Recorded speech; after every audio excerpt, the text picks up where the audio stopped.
Hello viewers, तो हम लोग कर रहे हैं क्लास 10th का चैप्टर 2 की एक्सरसाइज 2.2 का क्वेश्चन नंबर 2 और क्वेश्चन नंबर 1 हम लोग अपने पहले लेक्चर में निपटा चुके हैं। और इस क्वेश्चन को भी हम लोग बहुत जल्दी सॉल्व करने की कोशिश करेंगे और स्टार्ट करते हैं अपना सवाल। पहले हथियार निकाल लूँ, पहले अपने निकाला है हथियार।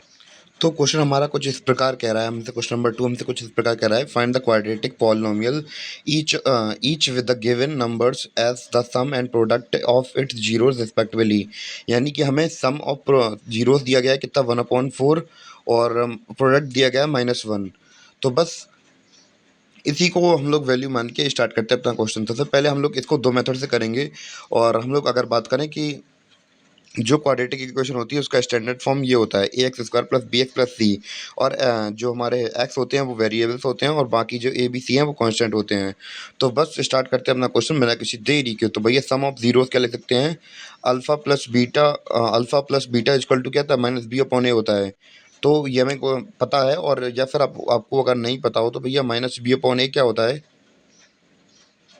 तो भैया -b हो गया किसका कोफिशिएंट, x का कोफिशिएंट होता है -b। और एक क्या होता है, a होता है x² का कोफिशिएंट, यहाँ पे आप लोग देख रहे होंगे। तो भैया यहाँ पे हमें सम ऑफ जीरोस कितना दिया गया है, 1/4 दिया गया है, 1/4। और ये वन सम ऑफ जीरोस किसके इक्वल है, v/a के। यानी कि -b के इक्वल क्या आ गया, 1 आ गया। और a के इक्वल क्या आ गया, 4 आ गया। a और -b और 4 a समझ में आ गया। तो भैया ए की वैल्यू तो हमें 4 गिवन है। और अब हम हमें किसकी वैल्यू निकालनी है, बी की वैल्यू निकालनी है। तो -b बराबर कितना दिया गया है, 1 दिया गया है। तो भैया हमें क्या चाहिए, बी की वैल्यू चाहिए, ना कि -b की चाहिए। तो माइनस को हम लोग इस साइड शिफ्ट कर देंगे। तो भैया माइनस हमारा इस साइड चला गया। कितना क्लियर हुआ। तो बस इसके बाद ए और बी की वैल्यू फाइंड होगी हमारी। अब इसके बाद हमें सी की वैल्यू निकालनी है। तो सी की वैल्यू कैसे निकालेंगे। तो भैया अब सोचने वाली बात है, ये सी आएगा कैसे। तो हमें ये सी की वैल्यू चाहिए, आई कैसे। और भैया अब हम लोग क्या करेंगे, इसको सॉल्व करने से पहले हम लोग क्या करते हैं, प्रोडक्ट ऑफ जीरो, तब सम ऑफ जीरो तो हमने दोनों निकाल लिए थे। अब इसको निकालें तो हम लोग बात करें सी को निकालने के लिए हम लोग क्या करेंगे, हम लोग पहले प्रोडक्ट ऑफ जीरोस करेंगे, प्रोडक्ट ऑफ जीरोस करेंगे। यानी कि alpha into beta equal to क्या होता है, c/a होता है। तो हमें ये पता है। यानी कि सी क्या है, ये सी कांस्टेंट है और ए क्या है, x² का कोफिशिएंट है।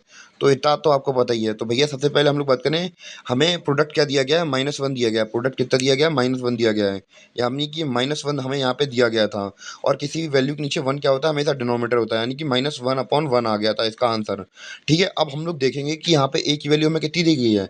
ए की वैल्यू दी गई है 4 दी गई है। कितनी दी गई है, ए की वैल्यू कितनी दी गई है, 4 दी गई है।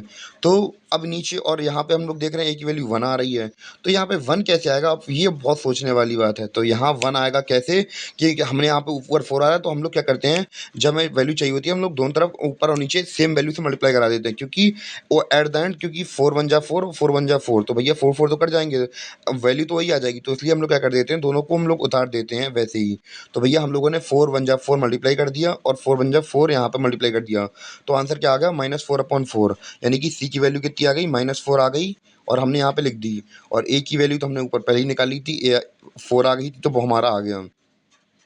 तो इस प्रकार हमने देखा, ये हमारी ए की वैल्यू कितनी आ गई, 4 आ गई। बी की वैल्यू कितनी आ गई, -1 आ गई। और सी की वैल्यू कितनी आ गई, -4 आ गई। तीनों वैल्यू आ गई। बस कुछ नहीं करना, अपना स्टैंडर्ड फॉर्म है उसमें वैल्यू पुटअप कर देंगे। सबसे पहले हमारा ए की जगह पे हमने क्या रख दिया, एक हमने क्या निकाला था, 4 निकाला था। तो 4 पुटअप कर दिया हमने। और बी की जगह पे हमने क्या निकाला था, -1 निकाला था। तो -1 हमने यहाँ पे लिख दिया। और 1 लिखो या नहीं लिखो कोई मतलब नहीं होता, वैसे ही लिख दिया। और सी की वैल्यू कितनी होती है, -4 होती है। तो भैया हमने -4 यहाँ पे पुटअप कर दी। तो भैया डाउट क्लियर हुआ या नहीं हुआ, पहला मेथड आया या नहीं आया, कमेंट करके बता दीजिए। तो यहाँ पे ये माइनस कैसे आया मैं आपको बता दे रहा, प्लस यहाँ पे माइनस की वैल्यू थी।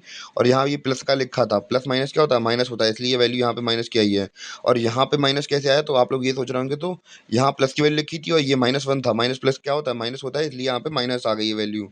तो हमारी ये पहला मेथड समझ में आया है या नहीं आया, तो कमेंट करके बता देना प्लीज़। और अब हम लोग बात करेंगे अपने दूसरे मेथड के बारे में। तो भैया दूसरा मेथड हमारा फॉर्मूला बेस्ड होता है। इसको हम लोग कैसे करते हैं, तो भैया फॉर्मूला हमारा एक्स स्क्वायर इस प्रकार है, एक्स स्क्वायर माइनस ब्रैकेट के अंदर sum of zeros into x plus product of zeros. तो भैया जो हमें गिवन है हम लोग उतार देते हैं।